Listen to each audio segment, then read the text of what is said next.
Hello, hello, welcome in. We're here for our weekly energy oracle forecast. Hope everybody is doing well. I took a little break last night from Secret Teachings of Jesus because my friend from work, she had a birthday party at her house down the street from my house actually. And it was really nice. I went after work and it was just like a cute little house hang. All of her friends are all like little unique, gentle pixie spirit people, always kind and friendly and fun to meet her crew. And yeah, it was just, I miss the house parties. Are you from my time where you come from house parties? I am an elder millennial, so I got all the fun. We had all the fun at the bars. We had all the fun at the house parties. We had all the fun in the fields, and none of us ended up dead in a ditch, or at least most of us didn't. So thank God. But all of our parents were always in absolute terror because there wasn't as many cell phones. So parents would just have to hope that their kids were okay. There was no way to really check in. So I don't know, that was fun. So I feel like people don't do house parties as much anymore, like, the good old days. So I had thrown one for my birthday, and that was really fun and nostalgic and a good hang. And then hers was really fun too. So that was a good time. And then I had a busy day, went to work, did not get a chance to film our episode today before work. So here we are. All right, voice, guys. Voice is our first card out. We think about the concept of evil tongue most of the time by thinking about things that we shouldn't say and negative speech that we should restrict from. But there's actually a form of evil tongue that happens when you don't speak up when you should, and when you hold words back where you could have revealed light and didn't. And so there is this aspect of, teshuva, where we go back and we also think about, where could we have revealed light this year where we didn't? Where did we have a chance to give a piece of insight or a helpful piece of advice, or to build someone up, or to encourage them, or to tell a difficult truth? Where did we decide to hold our peace, to keep the peace? To avoid looking vulnerable or silly, and that light was left unrevealed, right? So our voices, our mouth is the thing that gives us the most affinity with the Creator. Like there are four living kingdoms. There's the mineral kingdom, the animal kingdom, the mineral kingdom, plant kingdom, the animal kingdom, and you'd think it'd be the human kingdom, but we're referred to as the speaking kingdom. Because our ability to have a thought that came from seemingly nothing, and then be able to visualize that thought and then articulate it into words, bringing something from nothing into physicality through the mouth, is a miraculous and magical and sacred act of creation. And so we share that in common with the Creator more so than any of the other kingdoms. We also have a desire to want to grow and to change and to be close to the Creator. And so our desire sets us apart from those other kingdoms too, and it causes us to move, right? The mineral kingdom and rocks don't move. Like they change over time and they can change shape, but they don't get up and walk. They don't move, they don't reach. So they have the least desire to build the vessel, to create the vessel, to channel the light. The plants have a little bit more of a desire, and if you look at plants in super sped up, they actually do move, and they follow the sun, and they have movement, and they do reach for things. And there are carnivorous plants that actually hunt and eat things like small rodents and flies and all those things. So there's sentience and consciousness there. And then the animals have a greater desire, right? So they can get up and they can move around and they can seek out comfort and companionship and affection and comfort and hunt for their prey and everything. So they have a stronger desire. They can't quite verbalize their thoughts, although some animals are able to do that, and some can, and some are evolving in that direction. But generally speaking, we human beings share the most affinity with the Creator because we have the greatest desire and the ability to speak. So our mouths are a portal of creation. So there's a lot of power. And where there is the most light, the most potential for light, there's also the most darkness because the opponent is competing for that power. And so we have to watch our words. So much of our potency is diluted by our negative speech. And so much of our potency is also weakened because we didn't say what we should have when we did. So what we say matters. Maybe we are finding a purposeful way to use our voice and amplify that voice this week as well. And as a reminder, we are full swing into the month of Elul, which is the month of Teshuvah, which is the month where we go into that deep self-reflection so that we can prepare our soul for Rosh Hashanah, which is Judgment Day. Ooh, anger. Okay, so this came out in my weekly reading as well, along with a lot of Mercury-themed cards. So there's definitely something that is going to show us our anger this week and how that anger is sort of contaminating our consciousness and thwarting our efforts. So it's like there's like Kabbalistic wisdom that says that we should be so afraid to become angry because when we lose ourselves in anger and we lose control in anger, it's like we've undone all the positive light that we revealed. It's like we set ourselves back to the beginning. I like to think of it as playing Mario Brothers, like the original from Nintendo. And it's very like two-dimensional, right? And so Mario is going through these little worlds and he's going through these challenges. And if he has like 3 strikes of like, failed interactions with a challenge or an enemy, then 3 strikes and Mario is dead. It's like game over, dun, dun, dun. And then you have to start over at the beginning and catch up. And it's not like you get to start over at that level. You have to start from the beginning again and get all the way into the progress that you've made thus far. So it's kind of like that. It's kind of like there's an incentive when you think of it that way to be on your guard, to guard your consciousness and guard your heart so that you can catch yourself before you become angry, before you become worn out. It's like that's part of why it's not a selfish act to take care of ourselves, because we want to do whatever we need to do to be the best vessel we could be. And so, for instance, self-care or proper sleep or healthy food is not a selfish or empty act. Taking that kind of care of ourselves ensures that we can be in a grounded state, able to, face the situation, right? Without becoming hangry or short or, irritable or distracted. You know what I mean? Like, you want to set yourself up to be the best vessel for the day. I often fast during the day because it makes me a more energetic vessel. If I eat lunch or breakfast, I'm sluggish, I'm foggy, I'm sleepy, I'm drowsy. Like, it's not like productive for me to be eating during the daylight hours. For me, I don't even have much of an appetite until later in the afternoon. And that's when I start eating a little bit.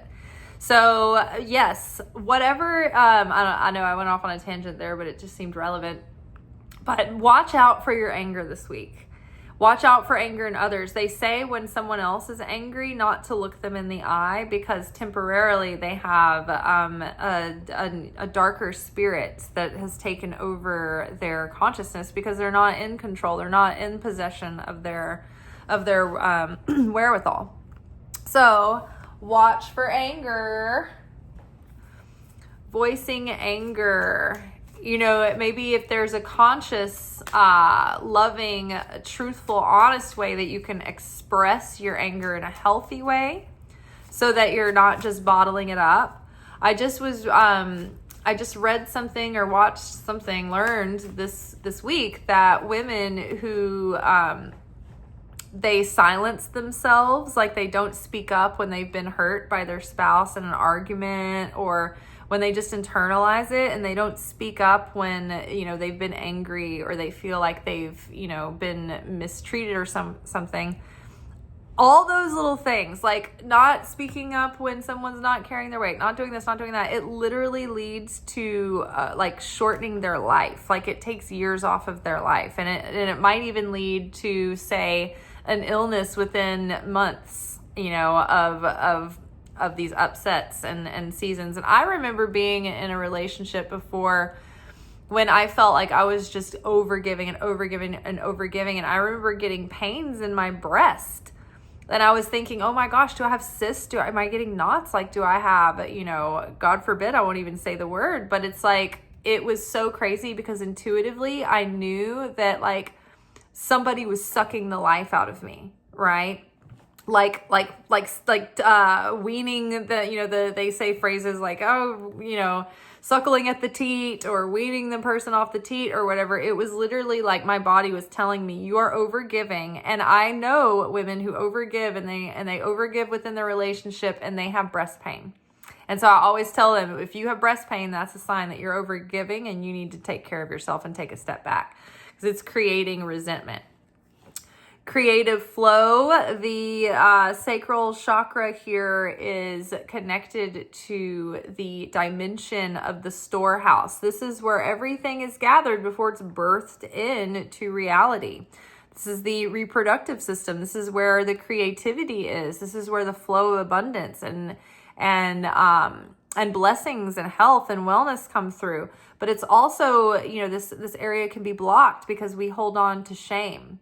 And we hold on to guilt there. And then what happens is that our appetites and our desires and our cravings can become out of balance, and we might fall into addictive tendencies as well. So the creative block here, or there's some kind of block in the flow of provision that is directly caused by the anger issue. The anger is the source of the problem here. And you might find hints of it if you pay attention to the way that you're talking about things. Nightmares, right? So it's like our consciousness, something is weighing on our mind, and our visions, our scary visions, are dress rehearsing tragedy, right? Our what is it? What is the phrase? Self-fulfilling prophecies, right? Catastrophizing, right? When we get into this state where we're getting all in our head about all of these thoughts that are making us so angry. And then we start thinking about all these nightmarish possibilities. There's so many. Pick a threat. Environmental, tech, collapsing financial system, you name it, right? Like our food everywhere we go. Like now it's like, okay, is the food gonna give you a deadly diarrhea? Like, is this okay to eat? Like, is it going to be like deadly salmonella? Like, nightmares everywhere. There's so much to be angry about and afraid of. But if we continuously spend our energy, our creative energy, focused on talking about these things, and in some ways we we need to voice the situation and talk about things and come up with solutions proactively. But it has to do with like the source of your consciousness when you do that. Are you coming from creator consciousness or destroyer consciousness? Right? Because in creator consciousness, people do have to proactively troubleshoot and problem solve. They can't stick their head in the sand and be toxic positive and pretend everything's just peaches. It's not. So how do we discuss things in a way that is productive, that is proactive, that is meeting the situation as a cause to bring a solution rather than I'm affected by all of this that's going on. We're being affected, because then you go from being the creator and the cause and a co-creator next to source. You go from being that sovereign divine human to being a victimized, animalistic, dog eat dog, reactive, panicked, animal mind, lizard brain person. Right? Eaten up with nightmares and talking about everything that we don't want to happen and then blocking our blessings. So just to recap, we've got the voice card. So this is a good example. John the Baptist. He was doing what he was born to do. The prophecies stated that he was going to come and he was going to clear the way for the Messiah and prepare people to receive the Messiah. But John the Baptist wasn't out there, giving these nice little, comforting messages, a little inspiration to start your day.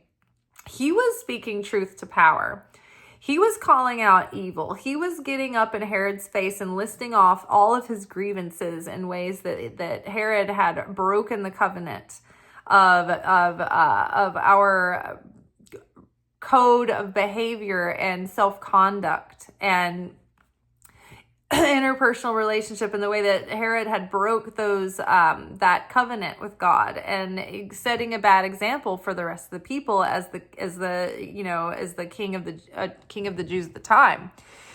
And so he was speaking out against the Roman Empire. He was speaking out against the establishment temple system.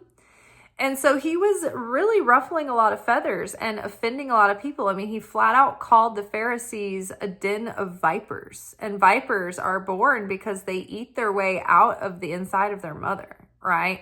So it's not like anybody was accusing John the Baptist of being like the nicest person on earth, as far as like if you're on the receiving end of him giving you the business, right? Not pleasant, but it was truth that needed to be spoke. It was truth that needed to be revealed, because of the purpose was to repair, to bring light to dark places, not to crush and to degrade and to own and roast. And I mean, hey, I'm only human. I can be satisfied just as much as the next guy from a really nice savory roast. Somebody really gets in there and like gives somebody the business, and like I feel like in my egoic mind I'm like, oh, I deserved it. Like you can't help but be satisfied by that. But think about all the miraculous light that is revealed if we can restrict that wretched tendency there. But I do love John Ossoff. This is a good example of someone who's saying things that are unpleasant to hear, but these things have to be called out. They have to be shown. They have to be brought into the light. And I think that he's doing this in a way that is necessary, and also, I mean, some of it is a bit sensational, but it's not because that he's making it or exaggerating it. It just is what it is, because we are living in such insane times, and the state of the world is so insane that it is insane and sensational just commenting on the facts of what's playing out, right? But I think he's saying things that need to be said, and I think people are relieved to hear someone saying the thing that needs to be said. I think it's a healing thing, and I think that it's not just mudslinging or muckraking with him. I think that it is genuine and it is important, and I think it's part of his calling. I genuinely do. And like before he was in politics, before he was a congressman, his job, he worked for a company, or he owned a company where he would literally go and expose corruption on a global scale. I mean, he's like he's like a modern day like official kind of like superhero. He's like fighting evil in the world. He's going into other countries and he's exposing the corruption within the systems. And it's like, and that's now he's brought that back into our Congress, and it's like, it's amazing to watch, and it's actually creating positive change. And this one woman in the comments on one of the posts was like, he needs to just stick to the issues. Like, Kamala Harris tried to do this and she lost the election, and, you know, it was turning off, blah, blah, blah. And it's like, I'm like, woman, you don't understand human psychology.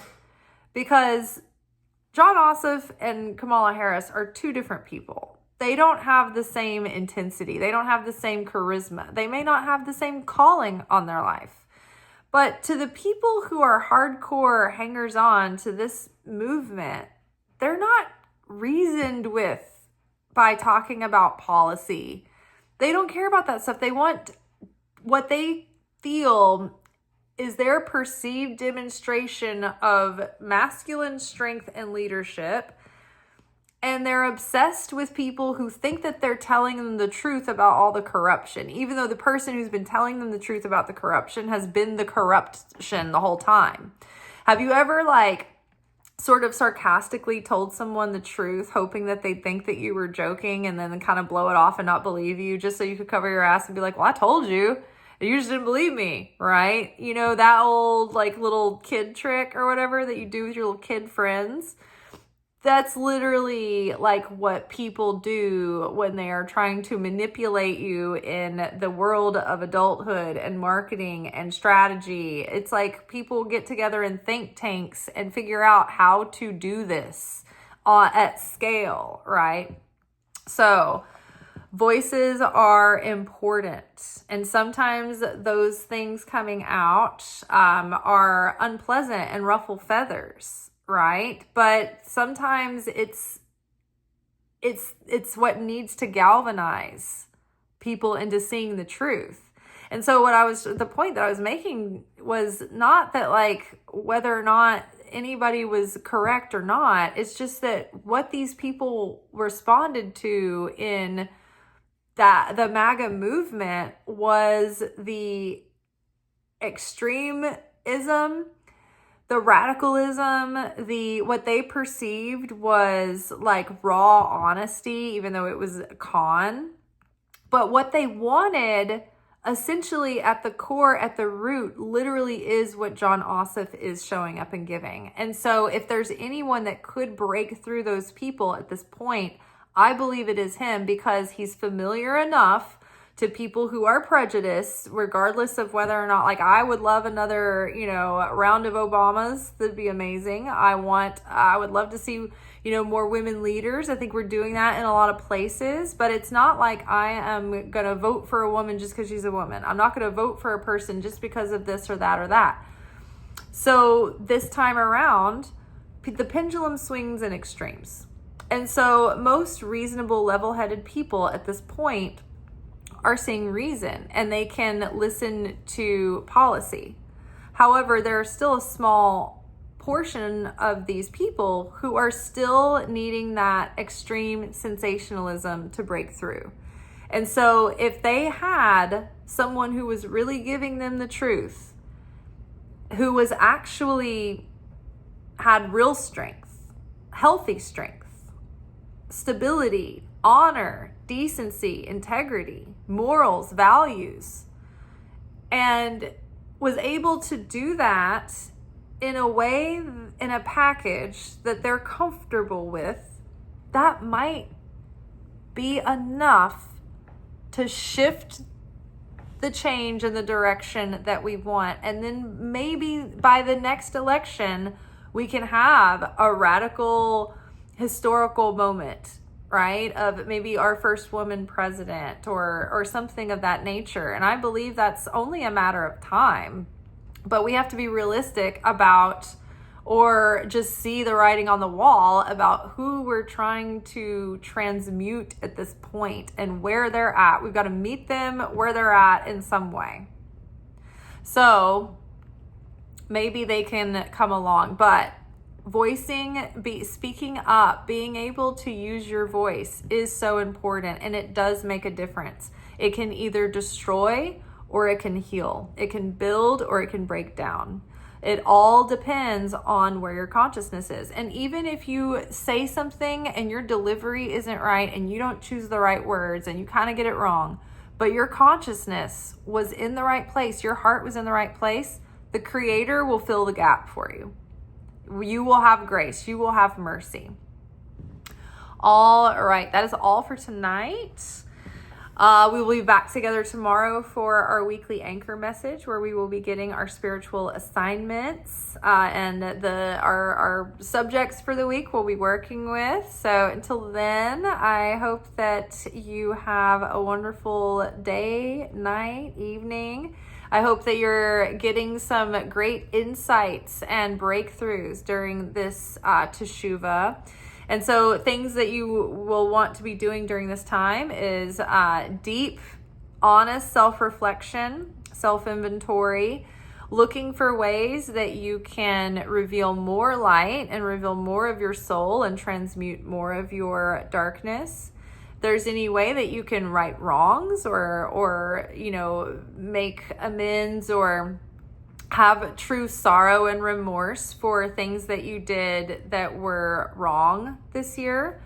Think about the ways that you used your words in a negative way, and think about the times that you maybe didn't use your words when you should have, and you didn't speak up when you should have. Maybe you should have expressed and you kept it silent, right?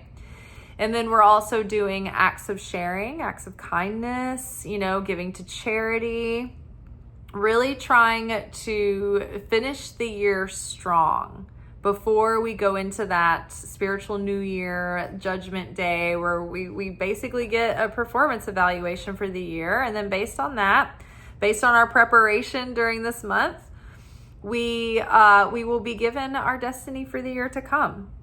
So if you want it to be a miraculous year ahead, then basically you want to do the things that are hard to do. You want to forgive the people that are hard to forgive. You want to, make things right and push yourself past your ego's comfort zone and stretch yourself as much as you can in the areas of positive growth and positive transformation, and healing your heart and becoming more loving and more of a greater channel of light.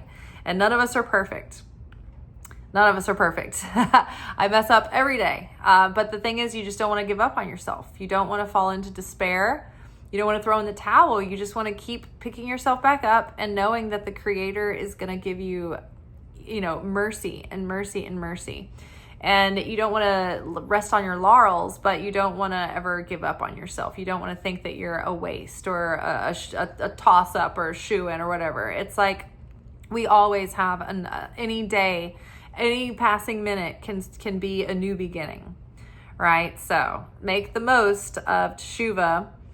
And that also, the thing is, when the holy holidays are happening and there's these openings and these cosmic gates and windows, you're only able to really connect with the light if you've prepared for that event and you're consciously connecting and you're consciously making an effort. And the more you understand things about the day, the more you understand about how to make the connection, and you do that with understanding, the stronger the connection that you're creating.